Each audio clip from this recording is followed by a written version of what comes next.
Just let me put you on, bro. Just let me put you on. Like, fair enough, man. You know what? I'll give it a try, man. I'll give it a try. I swear if this ends up being dead, I'm going to destroy this guy. Let's just search up for Cultivation and see what comes up.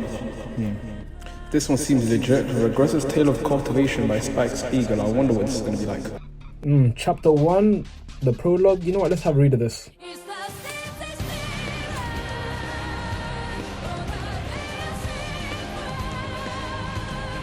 How do you start reading Cultivation, man? How are you finding it?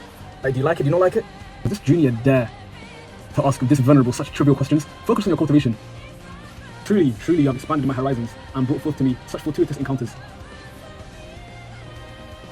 But a frog in a well. Truly, I had eyes but could not see Mount High.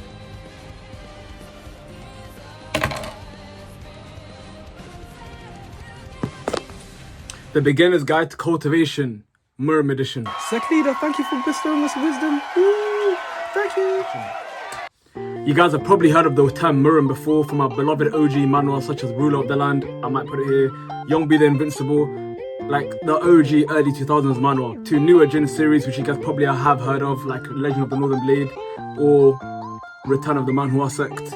Just throwing out some series out there for you guys for the vibes. But the list goes on and on and on of these new Jin and these tropes that we all really like, okay?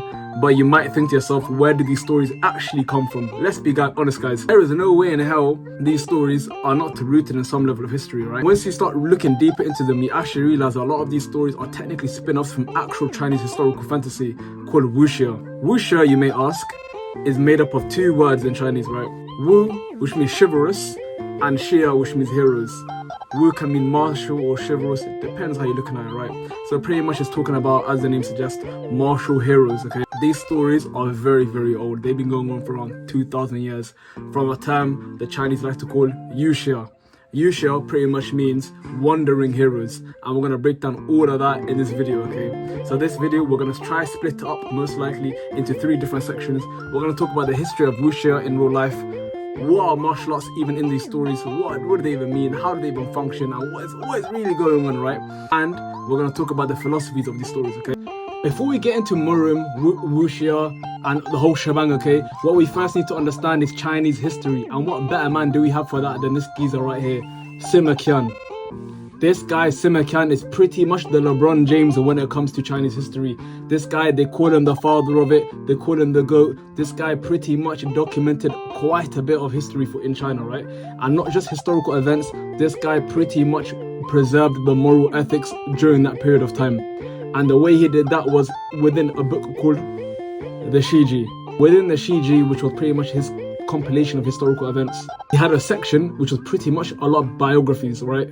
Within those biographies, it was a lot of narratives around wuxia, which, as I said earlier, pretty much is wandering martial artists. The thing is about those biographies is that they actually laid the foundation for a lot of the concepts that we know about now, such as tragedy, such as love, such as war, such as fighting, such as revenge, such as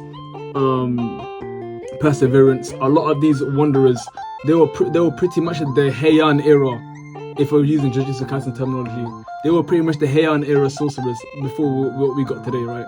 Now, where does wuxia come into all of this? Wuxia is different from wuxia in the fact that it is less historical and more fantasy driven, okay?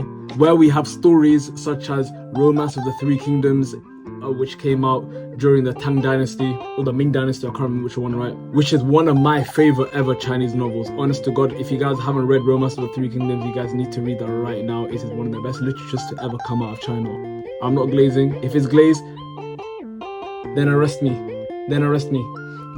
So what is wuxia then? You need to understand where wuxia is typically set up. Wuxia is set up within something called the Jianghu, aka the Murim. You might have heard of it in a lot of the manhwas, right? But that is pretty much where all of these stories are based, which is why a lot of the manhwas that we read all have interconnecting people, sects, lore, all of this interconnecting because these tropes are all within this same genre, right? And they all happen within the Jianghu. The Jianghu pretty much means in Chinese rivers and lakes. It's pretty much the underground society or the underbelly of society of martial artists, and serves as its own incubator of plot. And that's the best possible description that I can pretty much give right now, okay? The amount of plot that happens within this one society honestly needs to be studied in English literature, man, because it's crazy. What even is the Jianghu? What even is this underbelly of society? What even are these martial artists, and what do they even want? Is what we're gonna get through next. Cue the montage.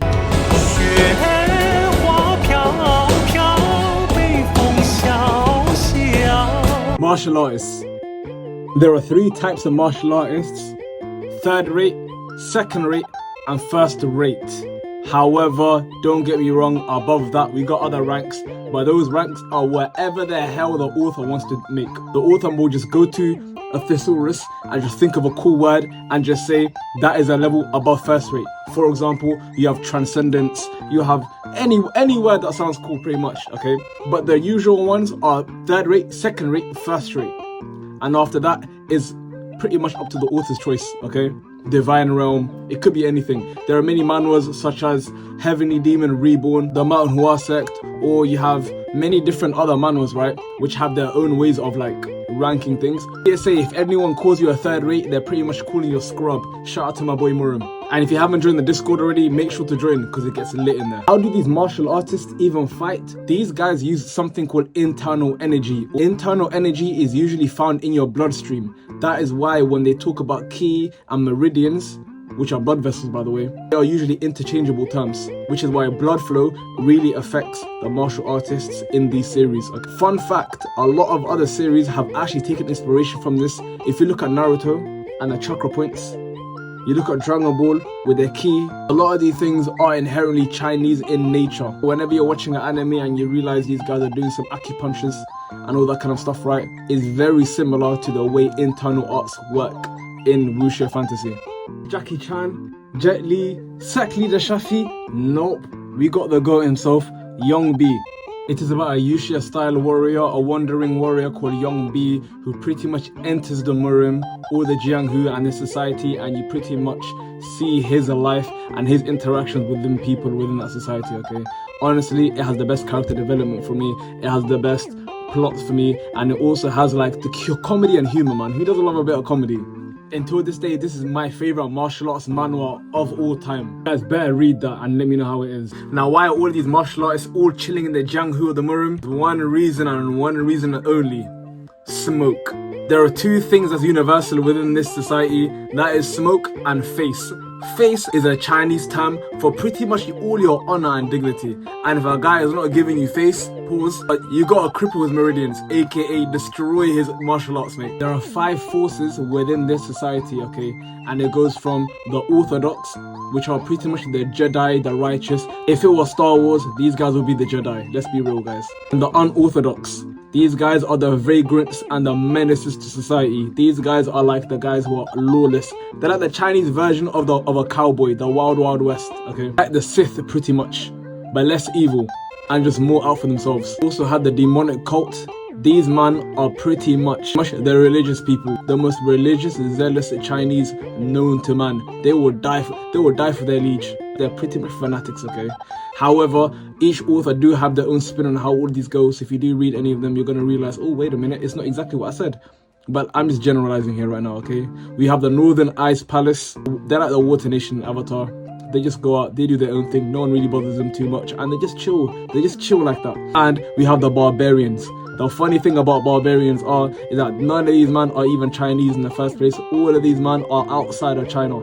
Any person that is not Chinese within these series are pretty much a barbarian. If you got a Japanese guy, they'll label him a pirate. If you find a Mongolian, they'll label that guy a barbaric animal. Anyone that's not Chinese or lives in a mountainous region, that guy's a barbarian, mate.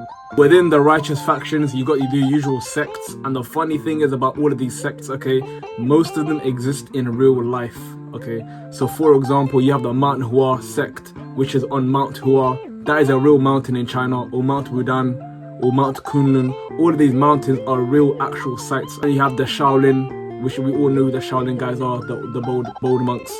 And in another video, I'm going to break down the history of all of these sects and how they even intersect within this fantasy genre in the first place. This is just a beginner's guide, guys. And the funny thing is about all of this is that all of these factions have inherent beef with each other. And all those beefs stem from one main thing, which is Dao. Dao is pretty much the Chinese word for way. And all of these different factions have their own ways of life, and when they all intersect within this underbelly of society, those philosophies are always clashing. Well, I'm gonna break down the philosophies also in another video. They really got beef with each other. Philosophy of wuxia very, very briefly. A lot of it is based around justice. And justice is so subjective within these series.